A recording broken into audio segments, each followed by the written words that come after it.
आपको पता है स्तुतियों का राजा कौन है? शिव महिम्न स्तोत्र। स्तुतियों का राजा कहा गया है शिव महिम्न स्तोत्र को। और शिव महिम्न स्तोत्र की एक महिमा बताएं आपको। अगर कोई व्यक्ति नित्य शिव महिम्न स्तोत्र का पाठ करता है तो हर व्यक्ति के अंदर एक दैवी गुण होता है। सावधानी से सुनिएगा, संसार के हर व्यक्ति के जीवात्मा के अंदर एक दैवी गुण है। वो दैवी गुण कैसा होता है? गायन का भी हो सकता है, नृत्य का भी हो सकता है, पर इसके अलावा कई दैवी गुण जिनको चमत्कारी रूप कहा जाता है। जैसे कि आप व्यक्ति को देखते ही पहचान जाते हैं कि इसका आपके पास आने का आशय क्या है। ये व्यक्तियों को परखने का दैवी गुण हर दूसरे व्यक्ति में होता है, तीसरे व्यक्ति में होता है। आपके सामने आया हुआ व्यक्ति, उसको देखते ही आप पहचान जाते हैं कि वो कैसा है, कैसा नहीं है। उसका रूप देखते ही आप पहचान जाते हैं। यह भी एक दैवी गुण है। कई लोग हैं वो सब्जियों की आकृति देख करके ही पहचान जाते हैं, ये मीठी होगी कि कैसी होगी, क्या होगी। ये भी एक कई लोगों का दैवी गुण। सब्जी मंडी जाओ कभी, महाराज वो क्या उठा के घूम घूमा, हमको तो सबरे आलू एक से लगते, हमको तो सबरे तरबूज एक से लगते। वो ठोक पीट के बजा के समझ जाते ये बढ़िया होगा। ये भी एक दैवी गुण है। कईयों का दैवी गुण होता है, जैसे आपने अपने बालकों का अनुभव किया होगा। एक ही उम्र के दो बालक हैं, पर एक बालक की कैचिंग पावर इतनी अच्छी कि वो विद्यालय में एक बार पढ़ के आता, उसको ट्यूशन की जरूरत नहीं, उसको याद हो जाता है। और दूसरे बालक के पीछे पड़े रहो, लिए किताब पढ़ाते रहो, याद ही नहीं होता उसको। यह भी एक दैवी गुण है। कुछ इस प्रकार की दैवी गुण जिसको अंग्रेजी में थोड़ा सिक्स्थ सेंस भी बोल दिया जाता है, एक एक्स्ट्रा ऑर्डिनरी माइंड भी कह दिया जाता है।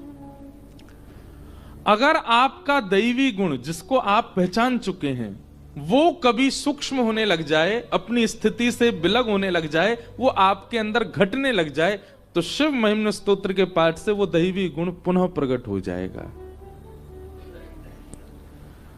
और किसी को अगर अपनी दैवी शक्ति, दैवी गुण नहीं पता चला है अभी तक, इतनी उम्र होने के बाद भी नहीं पता चला कि मुझ में विशेष क्या है, वो शिव महिम्न स्तोत्र का पाठ प्रारंभ कर दे, कुछ ही दिनों में उसको अनुभव होने लग जाएगा कि उसके अंदर का दैवी गुण कौन सा है।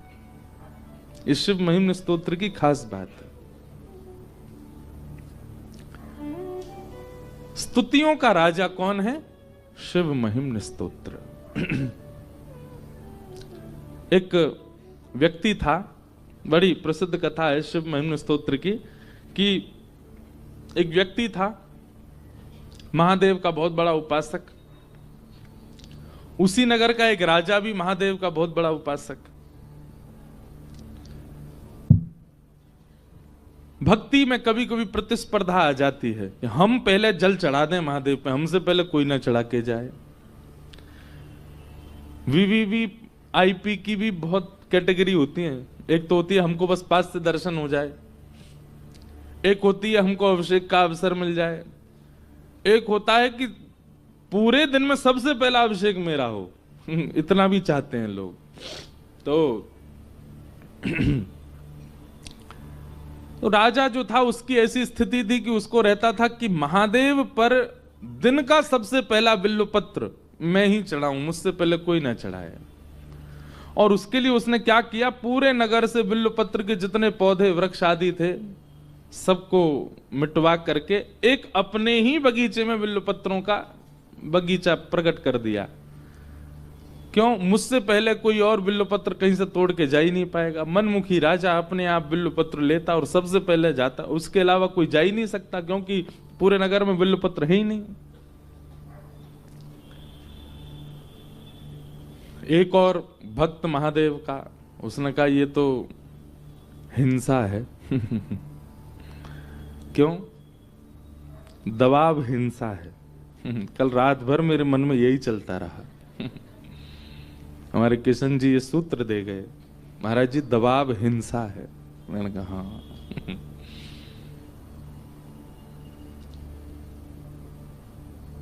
तो महादेव के उस भक्त ने सोचा कि ये तो गलत कर रहे हैं, इन्होंने सारे बिल्वपत्र अपने आंगन में लगा लिए हैं और कोई और जा ही नहीं सकता, ऐसे थोड़ी होता है।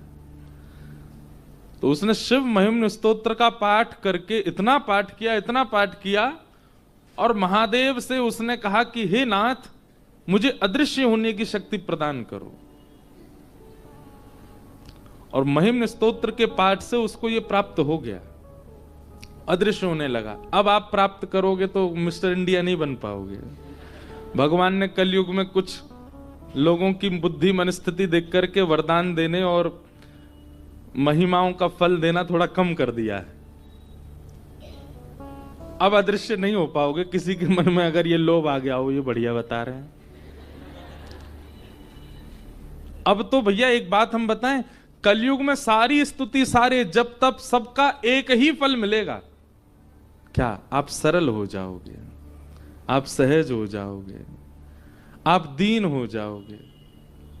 और क्षमा कीजिए, आप सारे चमत्कारों से युक्त हो गए लेकिन सहज नहीं हुए, सरल नहीं हुए, दीन नहीं हुए, तो आपने अपने अनुष्ठान में कहीं कमी छोड़ी है। हरि जी मोहे संत हृदय कर दीजो, हरि जी मोहे संत हृदय कर। आज तक किसी ने महादेव से ये मांगा नहीं होगा कि हे नाथ, मेरे हृदय को संत बना दो, मेरे हृदय को सहज बना दो। पड़ोसियों को देख के ईर्ष्या करता है ये, दूसरे के धन को देख के लोभ करता है ये, पर स्त्री पर पुरुषों के प्रति काम प्रकट करता है ये। हे विश्वनाथ, मेरे हृदय को सरल बना दो। कभी कोई मांगता है? कोई नहीं मांगता। तो शिव महिम्न स्तोत्र का पाठ करके उस महादेव के उपासक ने अदृश्य होने की विद्या सीख ली। अब वो क्या करता? रूप धारण करके सैनिकों के सामने चलता फिरता जाता और राजा के बगीचे से जाकर के एक एक बिल्वपत्र उखाड़ने लगता। सैनिक जैसी तलवार लेके उसके पीछे भागते और जैसे ही मारने के लिए जाते सो अदृश्य हो जाता और सारे बिल्वपत्र तोड़ करके राजा से पहले महादेव पर अर्पित कर देता। तो कथा तो पूरी सुनो पहले। तो उसका रोज का ये नियम बन गया। अब राजा इतना क्रोध में भर गया, बोले कि ये मेरे से पहले आता, मेरे आंगन के बिल्वपत्र ले जाकर के और महादेव पर चढ़ा देता है। तब उसने जाकर के, राजा ने जाकर के अपने गुरु को ये बात बताई। बोले कि मुझे बताइए मैं कैसे उसको रोकूं, कैसे उसको पकड़ूं, उसकी ये विद्या मेरे लिए घातक बन रही है। वो पकड़ में ही नहीं आता, तलवार का प्रहार होने से पहले अदृश्य हो जाता है।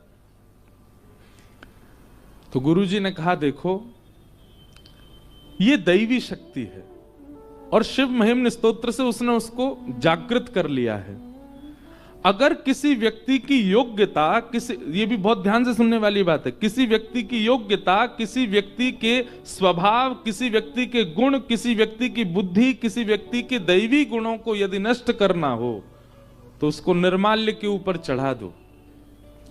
महादेव पर अर्पित किया गया बिल्वपत्र, महादेव पर अर्पित किया गया माला, या फिर किसी भी दैव स्थान में ठाकुर जी को अर्पित किया गया कोई भी वस्त्र है, पुष्प है, तुलसी है, कुछ भी है, अगर उस पर किसी का पैर रख दिया जाता है, उसका यह अपराध होता है कि व्यक्ति के भीतर जो फिर दैवी शक्ति होती है वो शून्य हो जाती है, वो नष्ट हो जाती है।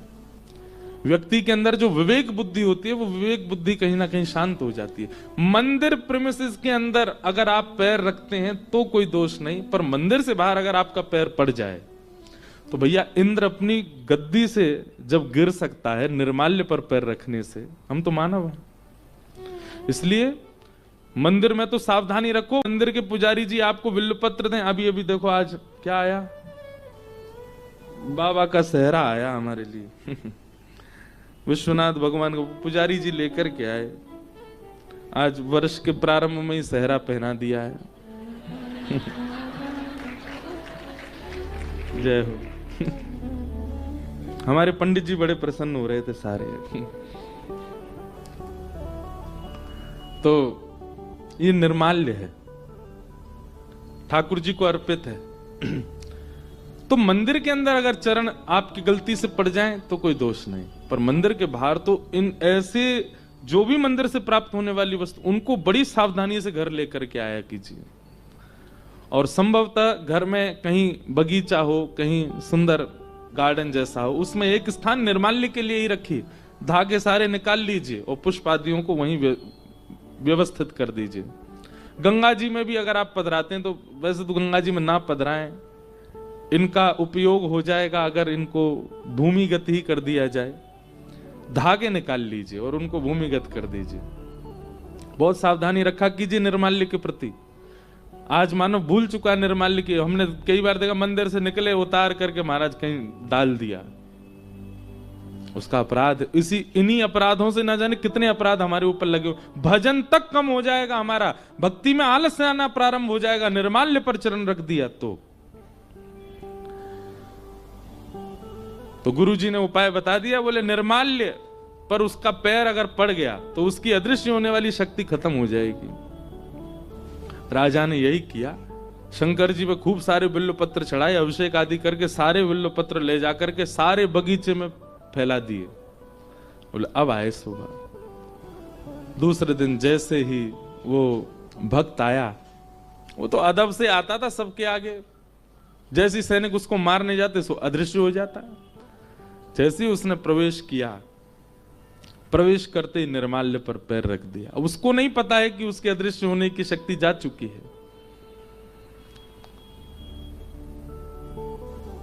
बिल्व पत्र तोड़ने लगा, राजा भी हंसता हुआ ऊपर से आ रहा था। सैनिक दौड़ करके गए, जैसे ही उसको पकड़ने लगे अदृश्य होने की शक्ति उसकी समाप्त हो गई। राजा बोला अब भाग करके दिखा। तलवार निकाल करके राजा उसका सर धड़ से अलग करने आया। उसने नेत्र बंद करके महादेव से प्रार्थना की, हे महादेव, मैं कोई पाप नहीं कर रहा हूं, केवल एक राजा जो हठ पूर्वक पूरे नगर के बिल्व पत्रों को हटवा करके अपने आंगन में लगवा लेता है, उसको केवल सिखाने के लिए मैंने ये क्रिया की। मेरा कोई इसके प्रति अपराध नहीं। अपराध हो तो मुझे दंड मिले, और यदि मेरा अपराध नहीं है तो आप मेरी रक्षा करो। उसके मन में विचार आया, जिस महिम्न स्तोत्र ने मुझे सिद्धि प्रदान की, आज वह सिद्धि चली गई तो पुनः महिम्न स्तोत्र से आ भी जाएगी।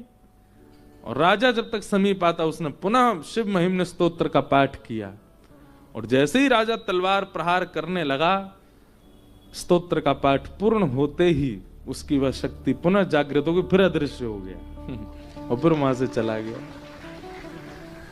तो ये बात हम क्यों कह रहे हैं, इतना पावरफुल है शिव महिम्न स्तोत्र। लेकिन ये सारी बात क्यों कही गई है? स्तुतियों का राजा शिव महिम्न स्तोत्र, और स्तुति जिसकी इतनी महान है तो इसका मतलब वो महादेव कितने महान होंगे। लेकिन वही महादेव जब हिमालय पर बैठ करके ध्यान करते हैं और श्री पार्वती जी पूछती हैं कि हे श्री महादेव, आप किसका ध्यान कर रहे हैं, तब महादेव गाते हैं।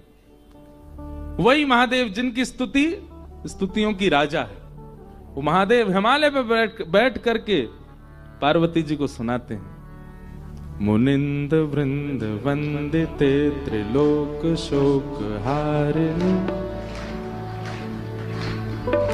निकुंज भूविलासनि, ब्रजेंद्र भानु नंदिनी, ब्रजेंद्र सूनु संगत, कदा करिष्यसि मां कृपा कटाक्ष भाजनम्। मुनिंद वृंद वंदिते त्रिलोक शोक हारिणी, प्रसन्न वक्त्र पंकज, निकुंज भूविलास, व्रजेंद्र भानु नंदनी, व्रजेंद्र सूनु संगत, कदा करिष्यसि मां कृपा कटाक्ष, कदा करिष्यसि मां कटाक्ष भाजनम्। किशोरी जी का गुणगान करते हैं महादेव, तो इसका मतलब क्या है? स्तुतियों का राजा शिव महिम्न स्तोत्र, पर उन राजा के सिर पर विराजमान जो मुकुट है वो हमारी श्यामा जी हैं, वो हमारी किशोरी जी हैं, हमारी लाडली जी, हमारी श्री राधा रानी है। इसलिए महादेव के समीप जाकर के सारी स्तुतियां गाओ, पर सब पूरा हो जाए जब आपका, जब निकलने लग जाओ तब एक बार श्री राधा, बस एक बार कह दो, राधा वल्लभ लाल की जय। महादेव को एक बार युगल युगल का स्मरण करा करके जाओ। और अगर गोपी गीत याद है आपको, काशी वाले ध्यान से सुनो, तो निश्चित ही महादेव के पास जाके गोपी गीत सुनाया करो। अब क्या है कि क्योंकि महादेव की नगरी है ना, तो इसलिए सब महादेव को महादेव की ही स्तुति सुनाते हैं। लेकिन हम ब्रजवासी, हम ब्रज से आकर के हमारे मन में आता है कि महादेव को जो प्रसन्नता हो वो अर्पित किया जाए। वही बात हो गई, मैंने कहीं कह दिया था कि मुझे रसगुल्ला ढोकला बहुत पसंद है। अब तो मैं जहां जाऊं वहां मुझे रसगुल्ला ढोकला ही मिले, रसगुल्ला ढोकला ही मिले, रसगुल्ला ढोकला ही मिले। कभी कभी प्रिय वस्तु के रस को बढ़ाने के लिए, कभी कभी जैसे किसी को रसगुल्ला बहुत पसंद है और उससे पहले ही उसने गजक खाई है, एक बात बता रहे हैं, कभी कभी प्रिय वस्तु के रस को बढ़ाने के लिए, कभी कभी जैसे किसी को रसगुल्ला बहुत पसंद है और उससे पहले ही उसने गजक खाई है, एक बात बता रहे हैं। अब गजक खाई, गजक के बाद रसगुल्ला आ गया, तो आप क्या करोगे? पहले कुछ नमकीन दो, हाँ, थोड़ा जीभ हमारा नमक से भरे, उसके बाद फिर हम अपने प्रिय वस्तु का सेवन करेंगे। तो यहां पर सब लोग महादेव को नमकीन पवा रहे हैं, अब रसगुल्ला पवाओ। जब आप देखते हैं कि सब लोग ठाकुर जी को हर हर महादेव और महादेव की स्तुति सुनाते हैं, महादेव प्रसन्न होते होंगे, पर उसके बाद एकांत में बैठ कर के आप गोपी गीत सुनाया करो, महादेव प्रसन्न होते होंगे, कितने आनंद में आ जाते होंगे। तो ऐसे सब भाव हैं, निर्गुण बनिए तभी सगुण का अनुभव कर पाओगे।